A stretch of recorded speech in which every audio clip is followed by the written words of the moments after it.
गोरी मैं हो गयूं दीवाना वो देखी के कारी कजरारी नैना तो। गोरी मैं हो गयूं दीवाना वो देखी के कारी कजरारी तोरी नैना। केस तोर ऐसे लागे चंदा संग घटा छागे देख के तोर सुघराई अंतस्मा मया जागे।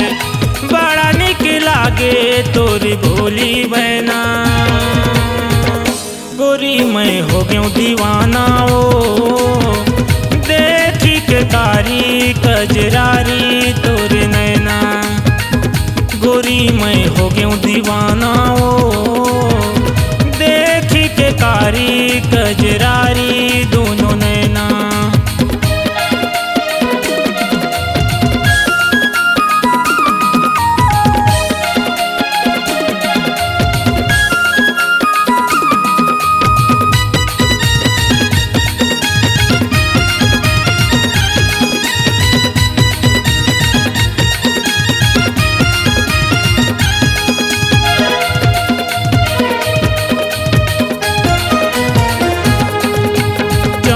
चमके चंदमणि कसमात के बिंदिया तोर सतरंगी गोरी इंद्रधनुष कसनाथ के नथिया तोर।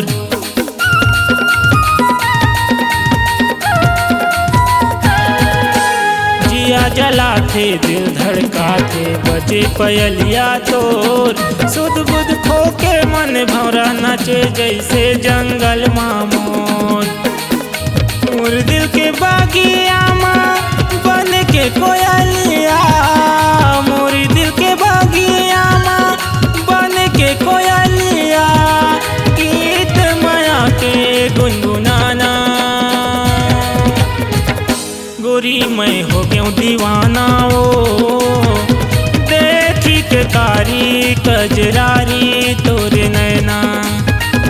गोरी मैं हो गयूं दीवाना वो देखी के कारी कजरारी दोनों नैना।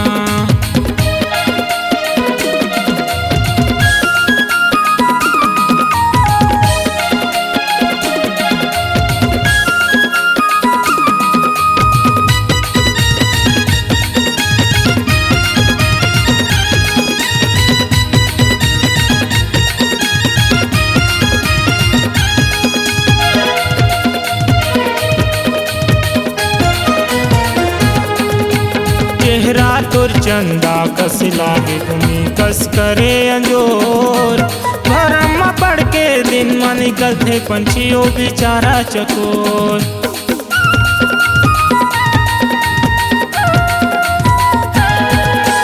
जगले मैं बेगाना हो गए होके दीवाना मैं तोर।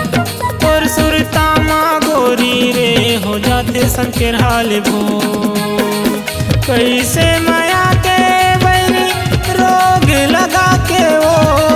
कैसे माया के बैरी रोग लगा के वो करे डार जगले बेगाना।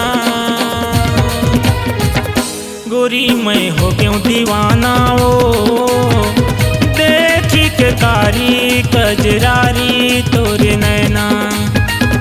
गोरी मैं हो गयूं दीवाना वो देखी के कारी कजरारी दोनों नैना।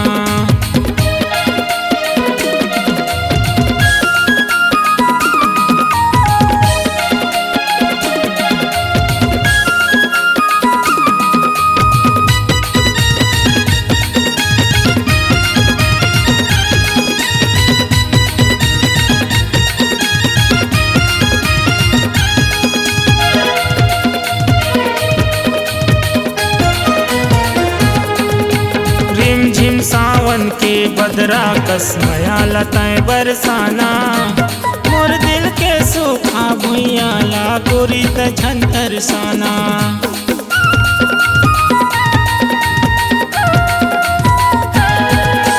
मैं तोर दिल के सुआ गोरी तय मैना बन जाना। मोर दिल के सूना कुरिया माँ कुतरा तय बनाना। मन के पर्योनाला बन के बहेलिया, मन के पर्योनाला बन के बहेलिया, मारत कैसे निशाना। गोरी मैं हो क्यों दीवाना ओ, देखी के कारी कजरारी तोरे नैना। गोरी मैं हो क्यों दीवाना ओ, देखी के कारी कजरारी दोनों नैना। केस तोरे ऐसे लागे चंदा संघटा छागे, देख के तोर सुघराई अंतसमा मया जागे। बड़ा निक लागे तोर भोली बहना। गोरी मैं हो क्यों दीवाना ओ, देखी के कारी कजरारी तोर नैना। गोरी मैं हो क्यों दीवाना ओ, देखी के कारी कजरारी दोनों नैना। देखी के कारी कजरारी दोनों नैना, देखी के कारी कजरारी तोरे नैना। C-Log Digital Recording Studio, Cordoba. Contact number 9907119215.